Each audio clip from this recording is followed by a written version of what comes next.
Bonjour à tous, aujourd'hui nous allons voir le corrigé de l'activité sur comment se préserver des dangers d'Internet. Alors vous aviez tout d'abord un site Internet à consulter, permisinternet.fr, avec des chapitres à consulter qui vous permettaient de réfléchir à chacun des dangers. Donc tout d'abord vous aviez une activité, une question sur le pseudonyme, en vous demandant quelles caractéristiques devait avoir un pseudonyme. Donc, vous avez à chaque fois une petite histoire qui vous raconte une mise en situation. Et au final, qu'est-ce qu'on apprend? Eh ben, on apprend qu'un bon pseudonyme, c'est un pseudonyme qui ne donne pas d'indication sur qui vous êtes, au cas où quelqu'un de malveillant voudrait entrer en contact avec vous. Donc là, vous aviez par exemple, vous voyez un petit quiz. Quel est le bon pseudo? CM2 2002? Non, ça indique quelque chose sur votre âge ou votre classe. Adèle 10 Poitiers, non, ça indique que Adèle c'est une fille, et Poitiers ça indique votre ville, pardon. Et Zorglub, là par contre, oui, ça c'est un bon pseudo, ça n'indique rien du tout. Donc du coup, c'est un pseudo qui préserve votre vie privée et qui ne vous met pas en danger. Alors j'ai été chercher un petit peu sur internet et si vous n'avez pas d'imagination pour trouver un pseudo sympathique, eh ben il existe plein de sites super sympas qui permettent, eux, de générer des pseudonymes. Donc par exemple, vous voyez, j'ai trouvé celui-ci qui s'appelle Je découvre et il y a dedans un générateur de pseudo aléatoire. Je vous enverrai le lien si vous voulez. Je mettrai dans les commentaires. Donc, ce générateur, on peut se générer un pseudo elfique si on aime l'héroïque fantasy, un pseudo nain ou un pseudo en aléatoire total. Donc ici, on met le début du pseudo que l'on veut avoir. Par exemple, si on veut un pseudo qui commence, disons, par Ti, au hasard. Une fin particulière. Donc là, j'ai mis Ella pour que ça sonne féminin. Et j'ai mis 8 lettres. Je valide. Et hop, voilà, j'ai plein de pseudonymes qui sont créés automatiquement. Et il me reste plus qu'à choisir. Voilà, Tizunella, Tidutella, Ticroella, Tibocella, c'est ce que vous voulez. Alors, deuxième question. Pourquoi est-il vivement déconseillé de publier des informations personnelles sur les réseaux sociaux? La réponse, eh ben, elle est évidente parce que sur les réseaux sociaux, eh bien, les informations circulent très vite, hein. Donc on prend une photo, on la met sur Internet et tout le monde peut la partager très rapidement, hein. C'est le principe du réseau social, c'est de partager les informations. Et si on n'a pas paramétré qui a accès à son compte, et ben très rapidement, une photo ou quelque chose de privé qu'on aurait dit à quelqu'un peut être diffusé, repris, et malheureusement pas toujours avec des bonnes intentions. Donc là, on le voyait dans la petite histoire, un personnage qui se prend en photo, et il est super content parce que tout le monde partage sa photo, sauf qu'en fait, après, il se rend compte que c'est pour se moquer de lui. Donc c'est le genre d'histoire qui malheureusement arrive très souvent dans la réalité. Donc avant de publier quelque chose sur Internet, il faut demander à ses parents si c'est une bonne idée. Et les choses qui sont privées, eh bien, il vaut mieux les garder dans le cadre de la vie réelle avec des personnes de confiance. Là, autre conseil très important, il faut paramétrer les comptes que vous avez sur les réseaux sociaux pour que seules les personnes que vous connaissez réellement y aient accès, que ce ne soit pas public, que ce soit accessible uniquement aux personnes à qui vous faites confiance. Et après, du coup, ça permettra aussi de limiter la propagation de ce que vous publiez. Troisième question, quelles attitudes et langages doit-on adopter quand on publie sur Internet et pourquoi? Bon, là, la réponse est très simple, hein. Sur Internet, c'est exactement comme dans la vie.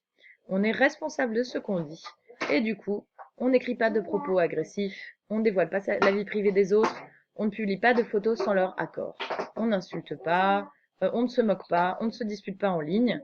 Les mêmes règles de bienséance s'appliquent sur Internet que dans la vie et on est responsable de ce qu'on dit sur Internet. Internet n'est pas, comme on pourrait le penser, un lieu anonyme, mais un lieu au contraire où on est responsable de ce qu'on publie. Et même, si on insulte quelqu'un, si on dit du mal de quelqu'un et qu'on est agressif, eh bien on peut être poursuivi. Quatrième question, comment reconnaître une fausse information qui circule sur Internet?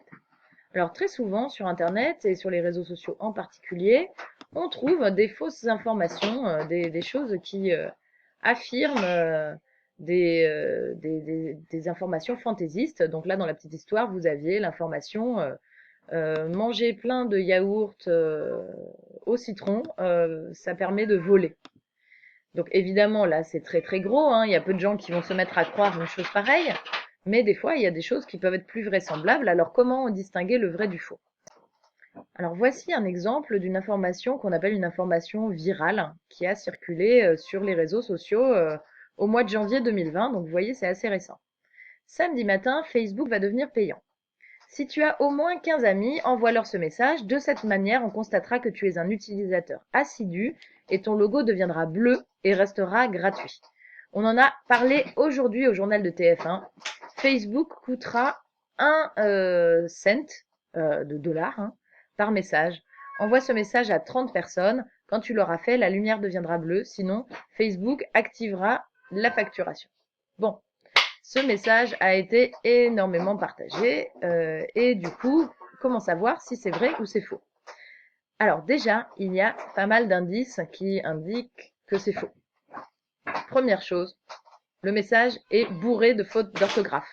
Ça peut paraître bête, mais les messages officiels des entreprises ne sont jamais pleins de fautes. Donc, un message qui est plein de fautes d'orthographe a de très fortes chances d'être mensonger. Deuxième chose, un message faux, souvent, ne prouve pas ce qu'il dit. Donc là, il n'y a pas de lien vers une information Facebook officielle. C'est une image qui est partagée. Ce n'est pas un texte avec un lien sur lequel on peut cliquer pour vérifier l'information. On dit que, on en a parlé aujourd'hui au journal de TF1, c'est une information qui est pratiquement impossible à vérifier. Et dernière chose, quel est le but de ce message? C'est de faire partager le message par plein de gens. Donc en fait, c'est des personnes qui s'amusent à diffuser des fausses informations juste pour voir combien de fois elles vont être partagées. Alors tout ce que je vous dis, ce sont des indices hein, qui indiquent que l'information est sans doute fausse.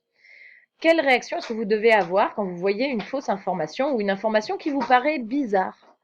Eh bien, c'est très simple. Il faut vérifier. Et comment on vérifie? Eh bien, on va dans son moteur de recherche et on fait une petite recherche comme moi. Facebook et WhatsApp vont-ils devenir payants? Si vous ne partagez pas ce message, dites vos contacts. Donc j'ai tapé juste WhatsApp va-t-il devenir payant?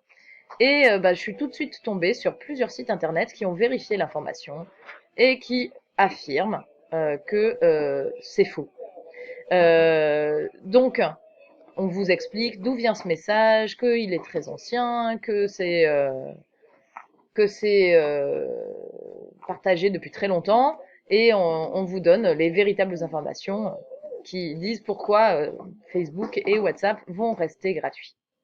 Donc, ces sites-là, ce sont des sites auxquels je peux croire. Là, je suis allée, vous voyez, sur le site de France Info. C'est un site d'information avec des journalistes qualifiés qui vérifient leurs sources. Donc, je sais que je peux faire confiance à ce site. Donc, toujours aussi, hein, quand on vérifie l'information, on va choisir les sites auxquels on peut faire confiance, donc des sites professionnels avec des journalistes qui vérifient correctement l'information. Alors, question suivante, on vous demandait comment reconnaître une arnaque. Les arnaques, c'est un petit peu comme les fausses informations sur Internet. Souvent, ce qui est proposé est un peu incroyable. Par exemple, on vous propose de gagner un iPhone 11 Pro sur Instagram, ou on vous propose de gagner quelque chose d'extrêmement cher sans que vous ayez même participé à un jeu.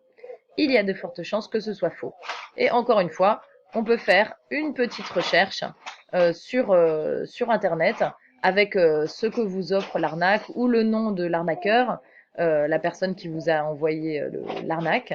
Et en général, vous trouvez assez rapidement l'information et l'arnaque. Donc là, par exemple, ce site qui proposait de gagner un iPhone 11, eh bien, ça renvoyait sur un autre site où il fallait s'inscrire et payer seulement 1,95 € pour confirmer qu'on avait gagné cet iPhone. Et finalement, on se rendait compte qu'on n'avait rien gagné du tout. Mais si suffisamment de personnes ont payé 1,95 €, et ben les auteurs de cette arnaque se sont quand même un peu enrichis. Ensuite, question F, comment doit-on réagir si on a été exposé à un contenu choquant sur Internet? Alors malheureusement, ça arrive souvent, des images circulent, des images violentes, des images qu'on n'a pas envie de voir, et on les a vues, et le problème c'est qu'une fois qu'on les a vues, ben, on peut plus faire comme si on ne les avait pas vues. Des fois, c'est même quelqu'un que vous connaissez qui vous montre une image violente ou choquante. La première chose à faire, c'est évidemment d'en parler à vos parents. C'est la chose la plus importante, hein. Ne pas rester isolé quand on a vu quelque chose qui nous a choqué. Et vos parents sont là pour vous aider donc à comprendre ce que vous avez vu, à ne pas et à vous protéger aussi des images violentes qui pourraient parvenir jusqu'à vous. Ce que vous devez faire aussi quand vous voyez un contenu violent sur Internet, eh bien, c'est ne pas hésiter à le signaler. Tous les réseaux sociaux ont des procédures de signalement. Par contre, peut-être qu'il faut vous faire aider là par un adulte parce que c'est pas facile à faire tout seul. Par exemple, vous voyez sur Snapchat, je sais que beaucoup d'entre vous l'utilisent, il y a l'option support, qui veut dire aide en anglais. On clique sur sécurité, safety, et on peut à ce moment-là signaler toutes sortes d'abus. Donc on peut signaler un contenu qui nous a choqué. On peut signaler des insultes, on peut signaler du harcèlement. Donc quand on clique ici sur un souci de sécurité, eh bien il y a toutes sortes d'options que l'on peut que l'on peut signaler et on peut donner les détails. Donc si on met j'ai besoin d'aide et on peut donc à ce moment-là expliquer clairement quel est le problème qu'on veut signaler. Donc ces procédures, elles sont un petit peu compliquées, c'est pour ça que vous avez besoin d'un adulte, mais en tout cas, ce qui compte, c'est de ne jamais rester seul face à un contenu qui vous a choqué. Ensuite, vous aviez un tableau à compléter sur le cyberharcèlement. Donc, vous aviez des comportements, une liste de personnes concernées par le cyberharcèlement et comment réagir quand on est dans ces situations.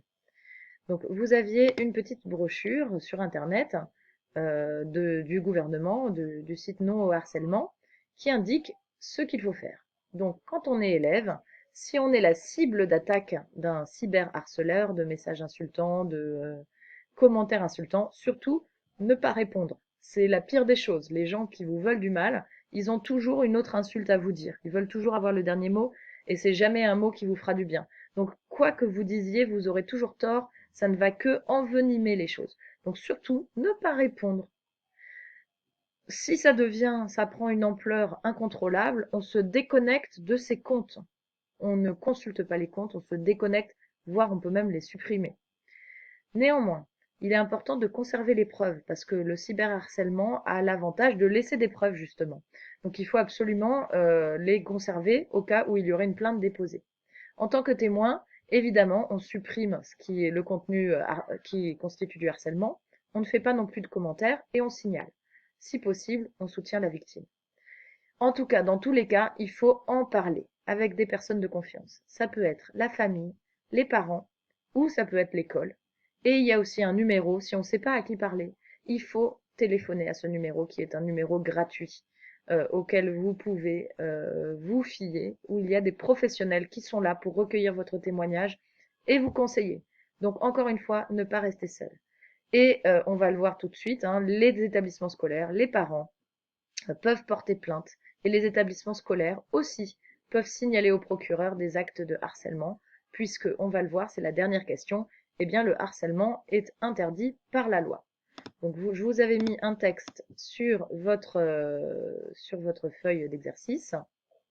Et ce texte explique que le cyberharcèlement est un délit et que le délit, donc, c'est quand on fait une infraction à la loi, quand on va à l'encontre de la loi. Et si on est majeur, les peines peuvent être très lourdes, hein. Vous voyez que jusqu'à 2 ans de prison et 30 000 euros d'amende, une somme donc payée à l'État. Si on est mineur, les peines sont moins lourdes, c'est normal, mais il y en a quand même. Et si on a moins de 13 ans, ça va être des peines éducatives. Ça peut être un certain nombre d'obligations, ça peut être suivi par un éducateur. Beaucoup de choses sont possibles. Donc le harcèlement, les conséquences en sont très importantes. Voilà, je vous remercie, à bientôt.